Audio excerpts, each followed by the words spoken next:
I think phobia is fear and afraid and more fear. Phobia is something I think that you're afraid of. Even it sounds ridiculous. Phobia to me is a fear. Something that people have trouble overcoming. So what exactly is phobia? Phobia is an irrational and persistent fear towards a specific object or situation. It often leads one to feel a sense of endangerment or harm. Between the front of the brain and the back of the brain, the part which detects and interprets threatening stimuli. When this part becomes more activated, anxiety level increases.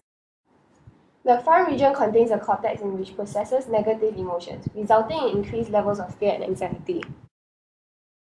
Near the front region is another region which contains the amygdala. It's involved in the processing of events associated with fear. Such processing of information stimulates one to avoid these events or causes negative reactions towards a specific event. The amygdala also interacts with the hippocampus to store the memory of events that causes fear. The hippocampus is found near the amygdala. The hippocampus receives impulse from the amygdala, allowing it to connect the fear with a certain sense, such as a smell or sound. The storage of such memories are one of the reasons for the long-term fear. The amygdala also triggers the secretion of hormones that affect fear and aggression.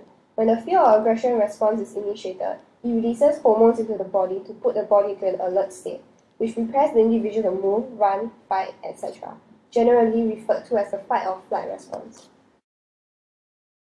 So what causes phobia?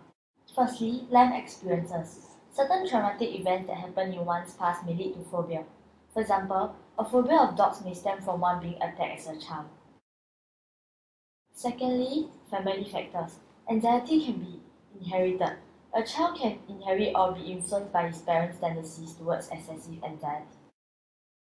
There are three types of phobia.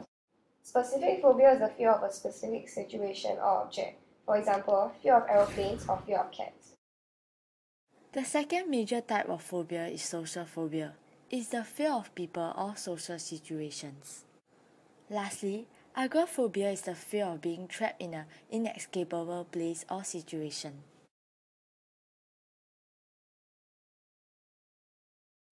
The symptoms of a phobia can range from mild feelings of apprehension and anxiety to a full-blown panic attack. Typically, the closer you are to the thing you're afraid of, the greater your fear will be. Physical signs and symptoms of a phobia may include a churning stomach, feeling dizzy or lightheaded, and many others. Emotional signs may include feeling an intense need to escape, or feeling unreal or detached from yourself, etc.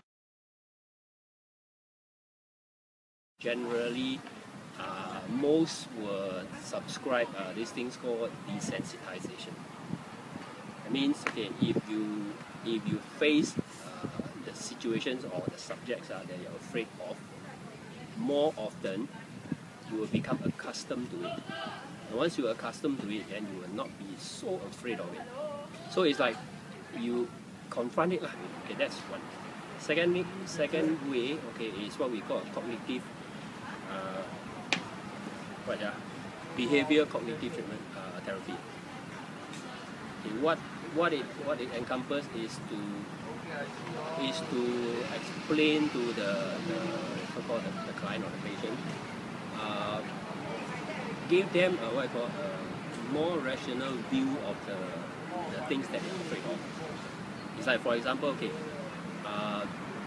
if some have phobias about dogs, okay, usually because of a certain experience that they have. So what they need to do is to understand, okay, how does this form, and so that they can think another way, okay, in a more useful way, so that they can actually deal with the situation.